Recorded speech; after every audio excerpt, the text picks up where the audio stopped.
नमस्कार दोस्तों, उम्मीद है आप सब अच्छे होंगे।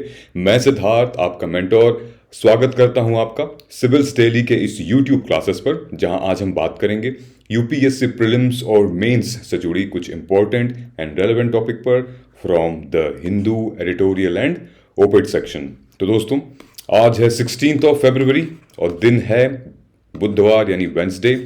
मैंने कल गलती से 15 फरवरी की जगह 15 जनवरी बोल दिया था, तो मुझे क्षमा कीजिएगा। आई am so sorry about that. Clash होता रहता है इधर जनवरी फरवरी में। आगाज करते हैं आज का ओपेड एनालिसिस। उससे पहले दोस्तों, ये मैंने कल कुछ क्वेश्चन दिए थे आपको, ठीक है। और इससे भी पहले हम ये जानते हैं कि हम कवर क्या करेंगे, ठीक है। हम कवर 2 आर्टिकल करेंगे। बेहतरीन आर्टिकल है JNK ट्राइबल पॉलिटिक्स से रिलेटेड। JNK की पॉलिटिक्स तो एक अलग है, लेकिन ट्राइबल पॉलिटिक्स के बारे में हम जरा सा जानेंगे। डीलिमिटेशन कमीशन के बारे में क्या बात की गई है और फॉरेस्ट एक्ट से रिलेटेड क्या बात की गई है इस आर्टिकल में, कैसे लिंक किया है इन तीनों चीजों को। उसके बाद हम जानेंगे दोस्तों ये जाति जनगणना, मतलब कि कास्ट सेंसस। ये बार बार इधर घूम जा रहा है, आई विल जूम आउट।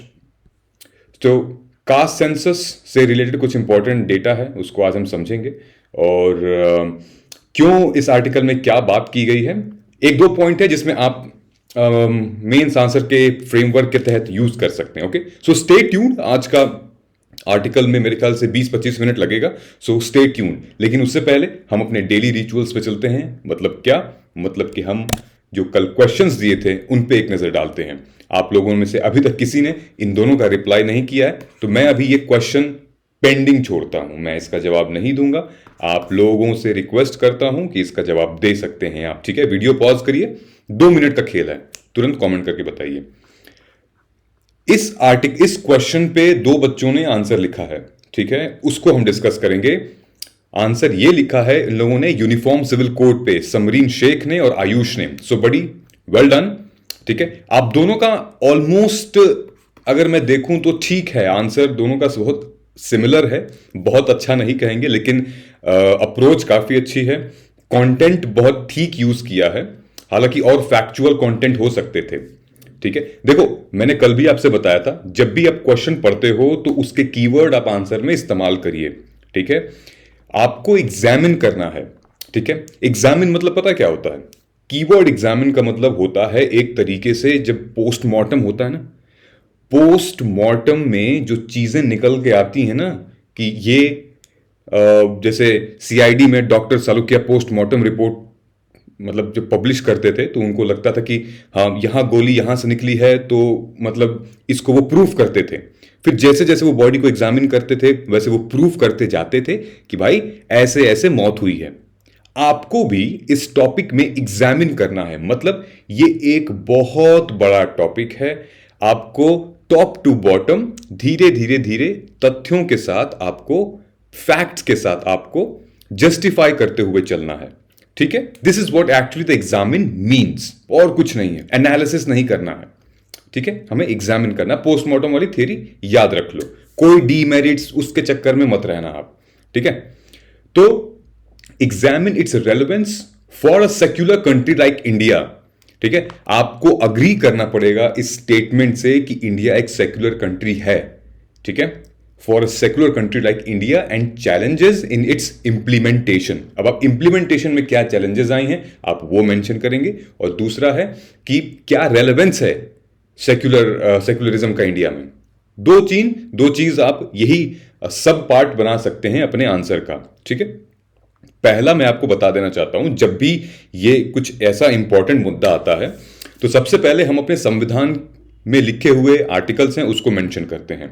जैसे कि आप दोनों ने, समरीन और आयुष, आपने दोनों ने कहीं पे भी इंट्रोडक्शन में ये नहीं लिखा है कि आर्टिकल 44 से शुरुआत होती है हमारी यूनिफॉर्म सिविल कोड की, और ये डेफिनेशन आपने मेंशन की है।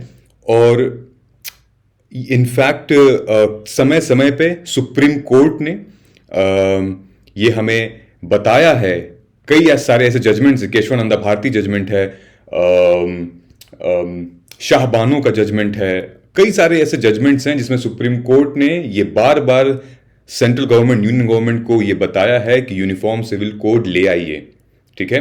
गोवा ऐसा पहला राज्य है जहां पे यूनिफॉर्म सिविल कोड एक्टिव है। ठीक है, कई सारे ऐसे पैरामीटर्स हैं जहां पे ये आप लोग मिस कर रहे हैं। ठीक, कुछ चीजें हैं जो कि आप लोगों ने मेंशन की हैं, अच्छे से की हैं। फॉर एग्जांपल आयुष, आपने पूरा साहबानों का केस डाला है इसमें, प्लूरलिस्ट इंडियन सोसाइटी थ्रेट, ये सारे कंटेंट आपके अच्छे हैं। कंक्लूजन में आप सुप्रीम कोर्ट का एग्जांपल डाल सकते हैं कि supreme court has been telling the government to implement uniform civil code, ऐसे करके। ठीक है, किस किस जजमेंट में आए आप वो बता सकते हैं। ठीक है, प्रैक्टिस ऑफ ट्रिपल तलाक, ठीक है, एवरेज आंसर है, लेकिन आप जो मैं कहना चाह रहा हूं आप वो समझिए, सब पार्ट यूज करिए, क्वेश्चन के जो कीवर्ड्स हैं उसको यूज कीजिए अपने आंसर में। Okay, so based on that in fact you can get here a plus 4 to 5 marks and you can get here almost like 5.5 to 7 तक भी मिल सकता है, बहुत खुश रहें तो। ठीक है, बट या the good answer, I mean अच्छा चल रहा है, अभी प्रिपरेशन सही चल रही है आपकी, और स्टे ट्यून्ड हियर। यहां पे समरीन ने जियो स्पेशियल डेटा से रिलेटेड बात की है। समरीन, जियो स्पेशियल डेटा सबसे पहले आपको क्या होता है वो आप बताओगे। ठीक है, वेरी गुड। बॉडी में आपने लिखा है जो भी इवेंट्स हैं आप ये सारी चीजें बताएंगे। दूसरा, जो हमने कल बात की थी चैलेंजेस के बारे में, तीसरा ये कि आप ये बताओगे कि जिस जिस कंट्री में जियो स्पेशल डेटा यूज हो रहा है वो बहुत इफेक्टिवली, मतलब जिस जिस कंट्री में जियो स्पेशल डेटा को प्राइवेटाइज भी किया जा रहा है, डेटा को शेयर किया जा रहा है, एक्चुअली बहुत मदद मिल रही है सोसाइटी को उसको नई पॉलिसीज फॉर्म करने में, अवेयरनेस करने में बहुत मदद मिल रही है। तो ये सारी चीजें आप एग्जाम्पल के तौर पे you should write that which are the countries they are effectively using of geospatial data in the private sector and that has benefited their government, their people in those domains. ठीक है, so in fact this system is also good, जो मैंने पढ़ाया था वो भी relevant आपने लिखा हुआ है इसमें, लेकिन what I am telling you right now you can add those content as well and context as well. Okay, Samreen, there should be a skill women power also, of course होना चाहिए। Sir ethics class are missing, जल्दी आने वाले हैं दोस्त। Ethics के बाद एक बार थोड़ा सा प्रीलिम्स से निपट लें अच्छे से। ठीक है, सर लेक्चर इजंट अवेलेबल, डाल दिया बच्चे, मैंने सुबह ही डाला, I am so sorry about it. Thanks civil daily, Saurabh आप हमेशा थैंक्स बोलते हैं, thank you so much for watching us. आप क्वेश्चंस भी ट्राई किया कीजिए, अटेम्प्ट किया कीजिए। ओके, एंड समरीन, दोनों का आंसर आपका सही है, ऑल ऑफ द अबव होगा इसका।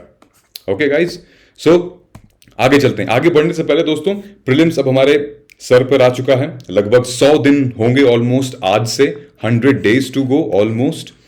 सो ये हमारे कुछ प्रीलिम्स के प्रोग्राम हैं जहां पे संतोष सर, सजल सर, ये दो बहुत ही फ्लैगशिप प्रोग्राम है हमारे, स्मैश प्रीलिम्स। आप ऑफ कोर्स आप लोग जानते होंगे इन्हें, तो आई थिंक ये एक रिवाइज्ड फीस स्ट्रक्चर के साथ अपडेटेड हैं। आप हमारी वेबसाइट पे जाइएगा, हम लिंक आपको दे देंगे, और हमारे इस YouTube क्लासेस से हम ये इंश्योर करेंगे कि आपकी पढ़ाई मिस ना हो, आपका कंटेंट रिवाइज होता रहे। लेकिन आप इस कोर्स को एनरोल करने से ये इंश्योर कर सकते हैं कि आपकी जो डेली प्रैक्टिस है, ठीक है, आपकी जो डेली वीकली मंथली प्रैक्टिस है वो सिक्योर रहे।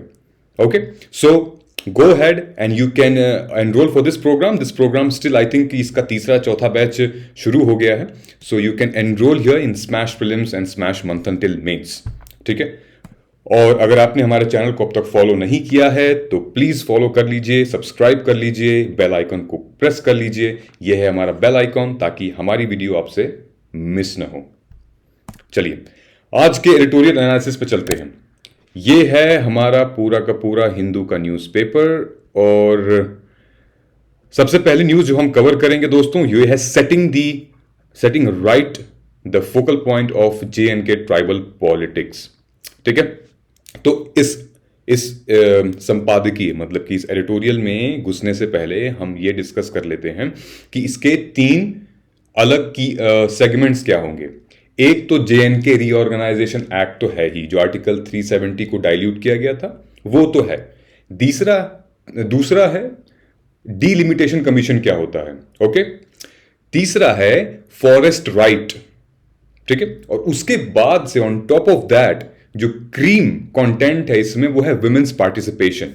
ठीक है, इस कंटेंट में सबसे बढ़िया बात यह की गई है कि कोई भी समुदाय, कोई भी ग्रुप विकसित नहीं हो सकता, डेवलप नहीं हो सकता जब तक कि उस समुदाय, उस ग्रुप, उस कम्युनिटी के वुमेन्स को इक्वल पार्टिसिपेशन ना मिले, इक्वल लिबर्टी, इक्वालिटी ना मिले, तब तक नहीं हो सकता। चाहे वो अपर कास्ट हो, चाहे लोअर कास्ट हो, चाहे बैकवर्ड कास्ट हो, या फिर ट्राइबल्स हो, शेड्यूल कास्ट हो, एनीवेयर, जब तक उस पर्टिकुलर समुदाय के विमेन्स को सेम दर्जा ना मिले, तब तक वो पूरा का पूरा ग्रुप, कम्युनिटी ग्रो नहीं कर पाएगा। फिर वो पेट्रियार्की, फिर एक तरफा वो ग्रोथ होगा और एक नीचे चला जाएगा।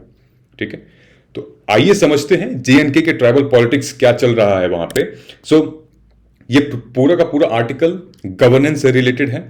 मेंस पेपर 2 का एक इंपॉर्टेंट सेक्शन है जहां पे गवर्नेंस, ट्रांसपेरेंसी, अकाउंटेबिलिटी, ये सारी चीजें आती हैं।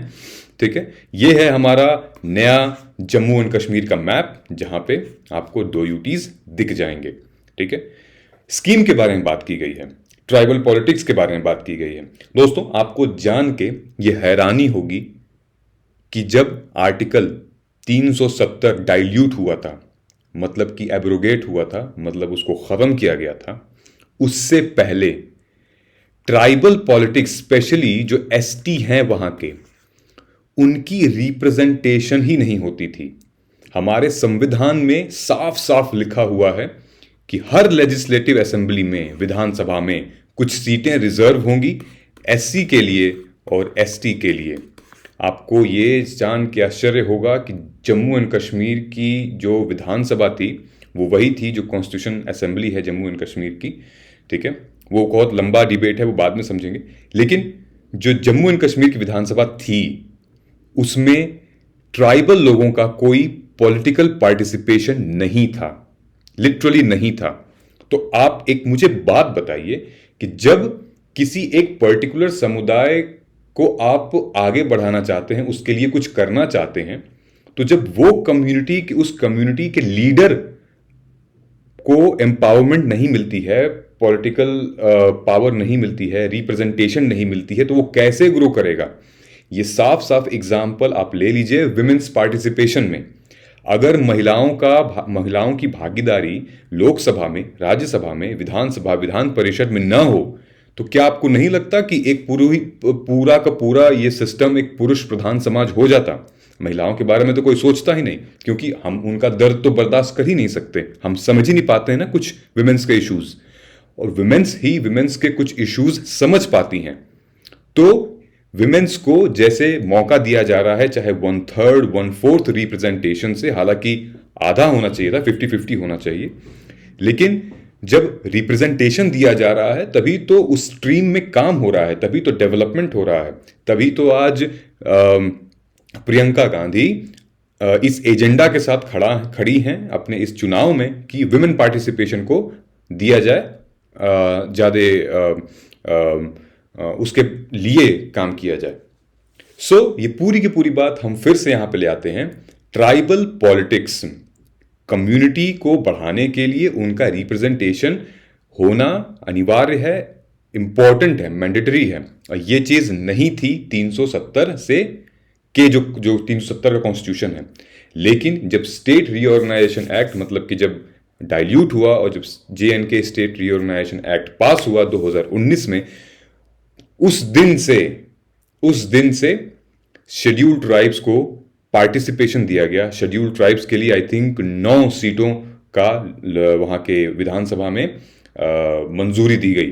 ठीक है, इस पूरे कहानी को हम समझते हैं यहाँ पे। बेसिकली हमारा भारत का संविधान आर्टिकल 82 में, 82 में ये कहता है कि डीलिमिटेशन एक्ट होगा हर जनगणना के बाद, हर सेंसस के बाद। ठीक है, जब भी कोई सेंसस होगा उसके बाद डीलिमिटेशन एक्ट होगा। और बेसिकली डीलिमिटेशन होता क्या है, हम आते हैं इस मैप पे। दोस्तों, डीलिमिटेशन होता है कि जैसे रीऑर्गेनाइज करना किसी अपने कंट्री की बाउंड्री को, कंट्री की टेरिटरी को। ठीक है, तो बेसिकली मान लीजिए कि ये एक छोटा सा पार्ट 1 और 2, ठीक है, ये राज्य 1 है, ये राज्य 2 है। इसमें जो है भरी पॉपुलेशन है, बहुत ज्यादा पॉपुलेशन है, इसमें पॉपुलेशन कम है। ठीक, तो डीलिमिटेशन के वजह से क्या होगा, सेंसस होगा पहले, सेंसस के बाद एक लिस्ट निकलेगी और सेंसस इलेक्शन कमीशन के साथ मिलके होगा। ठीक है, जब सेंसस होगा, जब रिपोर्ट आएगी तो ये पता चलेगा कि किसकी पॉपुलेशन कितनी कहां पे है। Based on that report delimitation commission reorganise करेगी वो टेरिटोरियल बाउंड्री। तो ये कर सकती है कि भाई इसका एरिया बढ़ा के थोड़ा सा इंक्रीज कर दे, या ये कर सकती है कि इसका एरिया बढ़ा के थोड़ा सा इंक्रीज कर दे, या फिर ये कर सकती है कि एक पूरा का पूरा नया टेरिटरी ही बना दे दोनों को मिला के, ताकि जो पॉपुलेशन है वो इक्वली उस पर नजर डाली जा सके। ठीक है, जो एमपीज हैं, जो वहां पे सांसद विधायक हैं, जो आने वाले नए ऑफिसर्स होंगे, वो एक्चुअली ध्यान दे पाएंगे पर्टिकुलर ग्रुप ऑफ पीपल को। ठीक है, सो डीलिमिटेशन का मतलब यही है कि कॉन्स्टिट्यूशन ये हमें अलाउ करता है कि आप पॉपुलेशन अगर ज्यादा हो गई हो और अगर हमें स्कीम्स को और रूल ऑफ लॉ को इंप्लीमेंट करना है तो हम बाउंड्री या टेरिटरी को रीऑर्गेनाइज रीशेप कर सकते हैं। सिंपल सीधा ये मतलब है।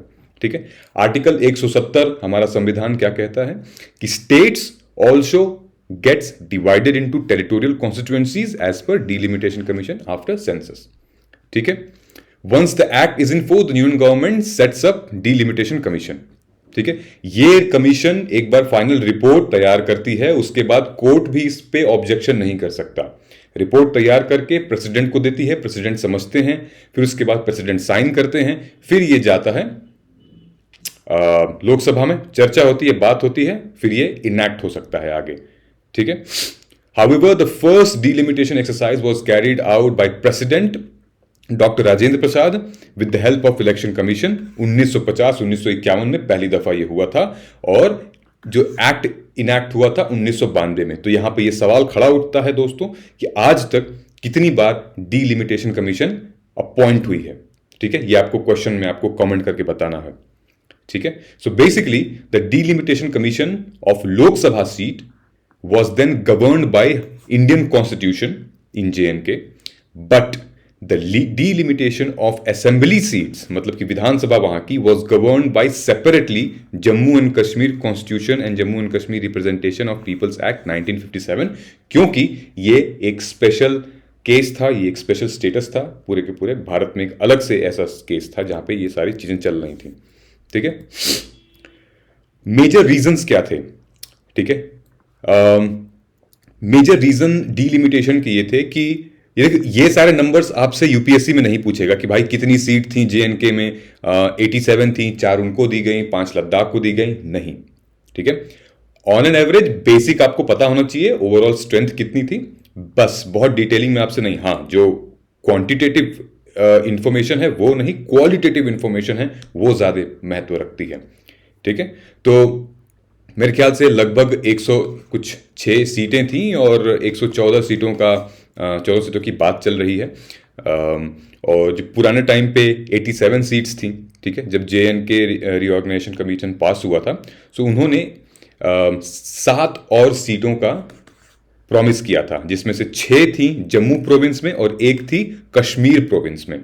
ठीक है, basically the commission suggested redrawing the boundaries of most assembly segment in J&K. ठीक है, redrawing the boundaries ऐसे करके। ये दोस्तों जो हमारे delimitation commission है, one of the salient feature of the report was proposed of reservation of 9 seat for scheduled tribes.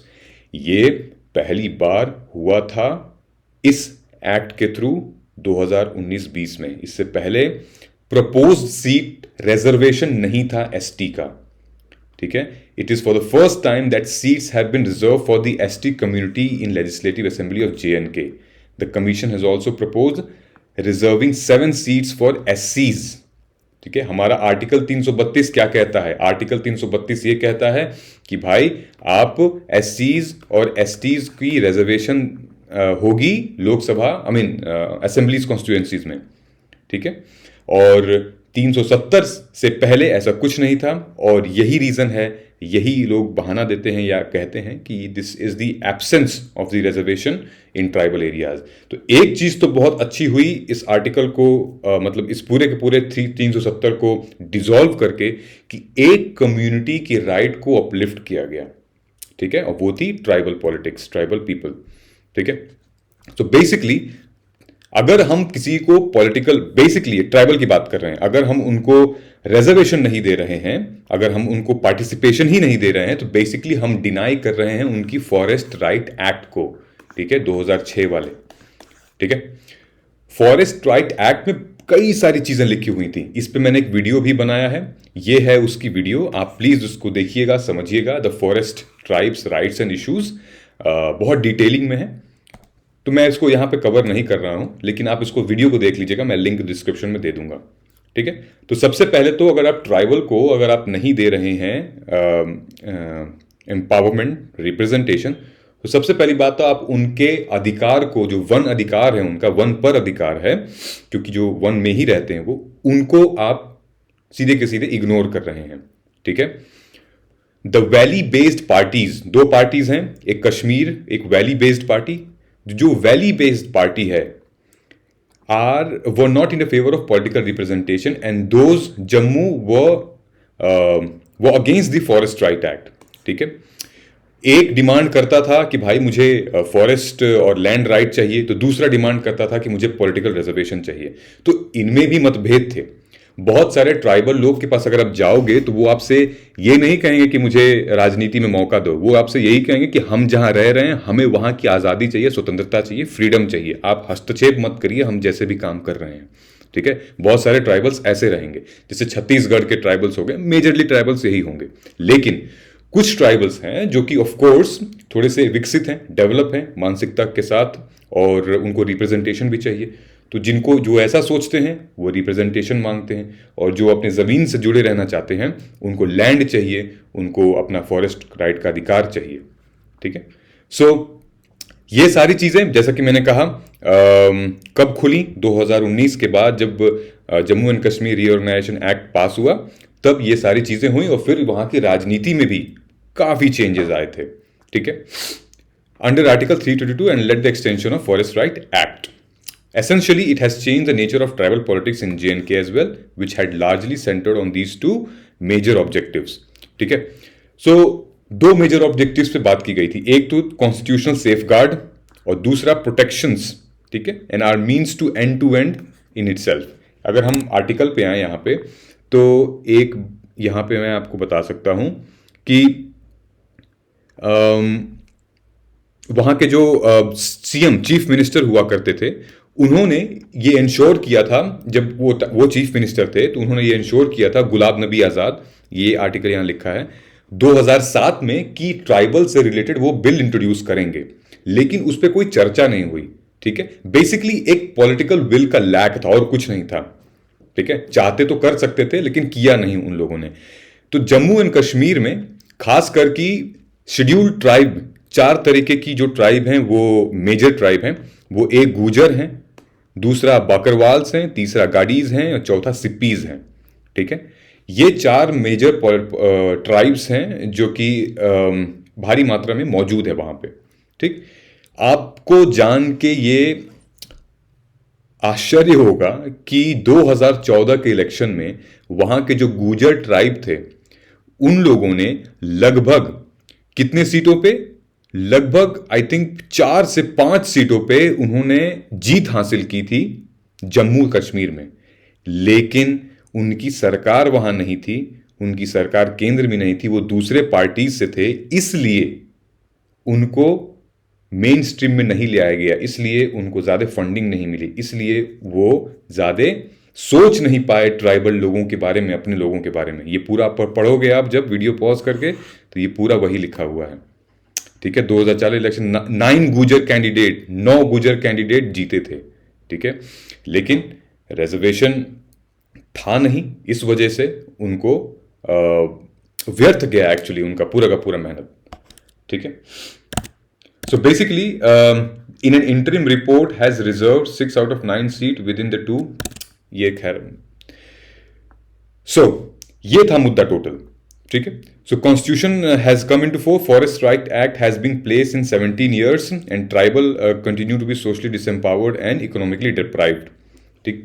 दूसरा, the focus on tribal politics has to shift on economic and social empowerment. सामाजिक आर्थिक empowerment की बहुत आवश्यकता है यहाँ पे tribal communities में, with a special focus on effective implementation of welfare schemes and policies on SNT, मतलब कि शेड्यूल ट्राइब इन JNK। ठीक है, implementation of forest act has to be major issue and it has be potentially significantly empower these communities.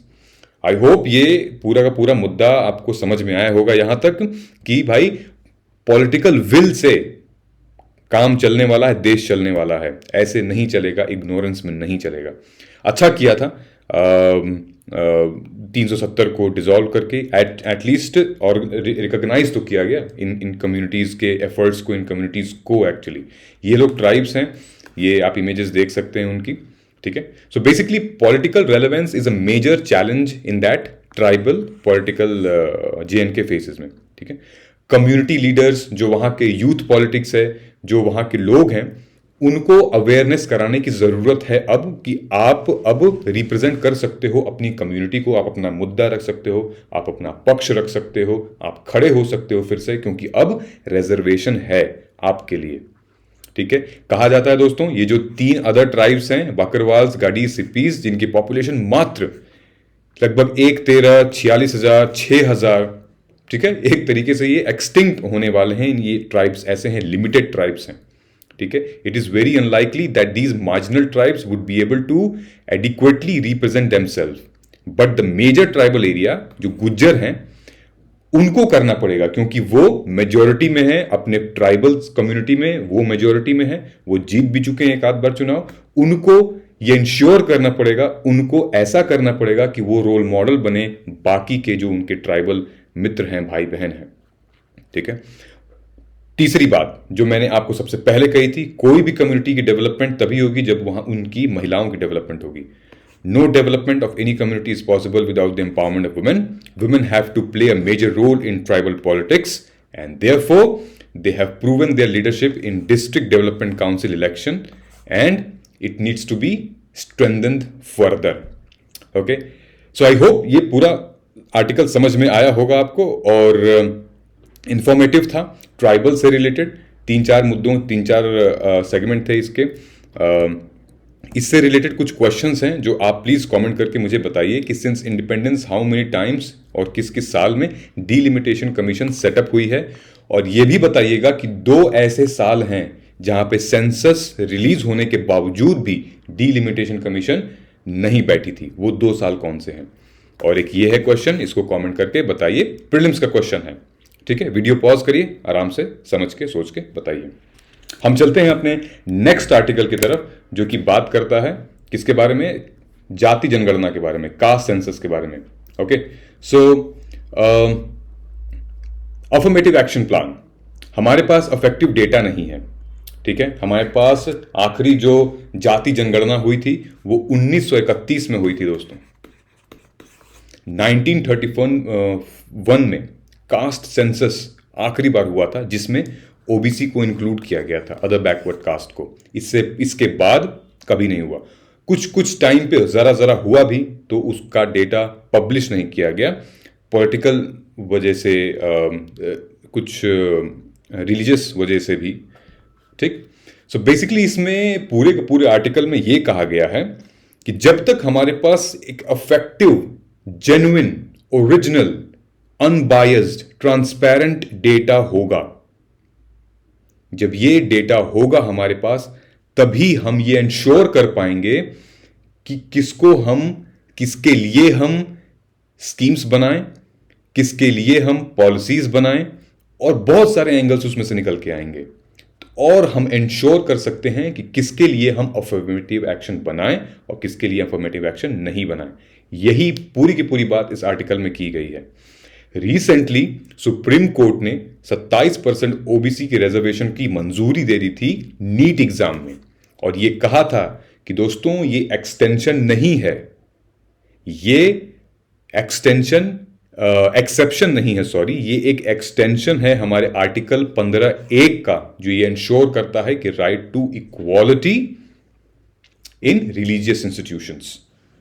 ठीक है, Therefore, the Constitutional Assembly had a similar philosophy while introducing constitutional provision, while enabling government. जो हमारी संविधान सभा थी, जो नेहरू जी थे, doctor B are Ambedkar थे, बी एन राव साहब थे, कई लोग ऐसे महान व्यक्ति थे उस टाइम पे जो जो संविधान लिख रहे थे, उनका जो विजन था वो यही था कि भाई लोअर कास्ट को अपलिफ्ट करने में जो पॉलिसीज बना सकें, जो स्कीम्स हम इंट्रोड्यूस कर सकें, वो हमें करना चाहिए, वही प्रोविजंस हम इनेबल करेंगे। दोस्तों, इंडिया में पॉजिटिव डिस्क्रिमिनेशन फॉलो किया जाता है, ठीक है। पॉजिटिव डिस्क्रिमिनेशन मतलब क्या? वो भेदभाव जो कि लोगों की जिंदगी बनाए, वो भेदभाव जो कि समानता के लेवल पे ले आए।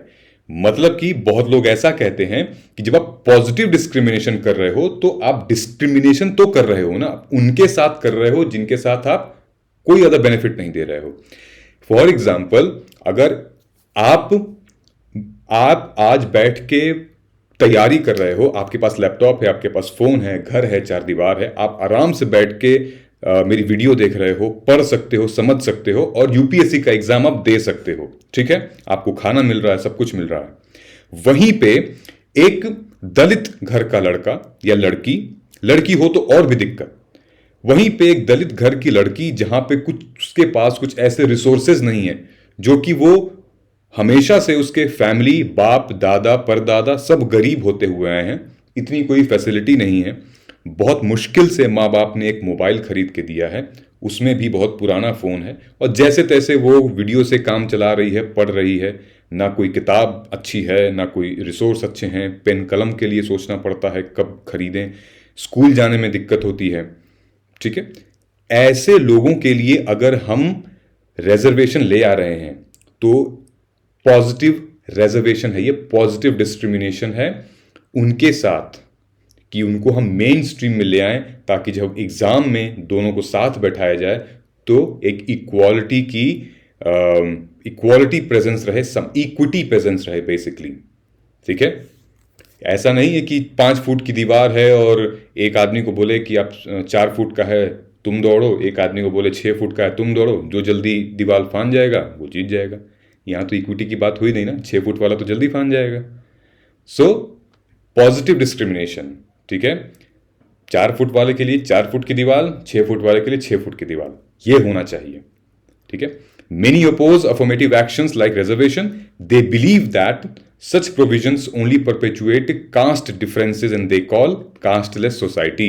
इसी बात पे D.Y. चंद्रचूड़ जो जस्टिस हैं, सुप्रीम कोर्ट के बहुत महान जज हैं, उन्होंने ये कहा है कास्टलेसनेस पे कि अगर मान लो हम कास्टलेसनेस हटा दिए, कास्ट हटा दिए, तो ये तो उनके साथ जो अपर कास्ट है उन्हीं के साथ से फायदा होगा ना, क्योंकि वो ऑलरेडी पहले से प्रिविलेज्ड होते हुए आए हैं, वो ऑलरेडी पहले से सक्षम है हर मामले में, सोशली, इकोनॉमिकली, कल्चरली, मोरली, मतलब हर चीज में वो सक्षम है, तो फिर वही आगे बढ़ेंगे, ठीक है। उनका क्या, जो लोग बैकवर्ड पुराने टाइम से ही अभी भी जूझ रहे हैं गरीबी से, सामाजिक आर्थिक सिचुएशन से, ठीक है, वो अभी भी परेशान हैं इन चीजों को लेके, ठीक है। तो उन्होंने यही कहा था कि कास्टलेसनेस हम नहीं कर रहे हैं, हम पॉजिटिव डिस्क्रिमिनेशन कर रहे हैं, okay. Socio economic caste census conducted 2011 में कंडक्ट हुआ था, जिसको कहा गया था कि this is faulty and unreliable. Basically socio economic caste census दोस्तों ये 2011 में रिलीज किया गया था, 3-4 स्कीम्स को दौड़ाने के लिए रिलीज किया गया था, जैसे कि national food security act, MG NREGA, ये कुछ ऐसे स्कीम्स थे जिनको, जहां पे शेड्यूल कास्ट, शेड्यूल ट्राइब और बैकवर्ड क्लास लोग काम कर रहे थे। बेसिकली उनके लिए उनके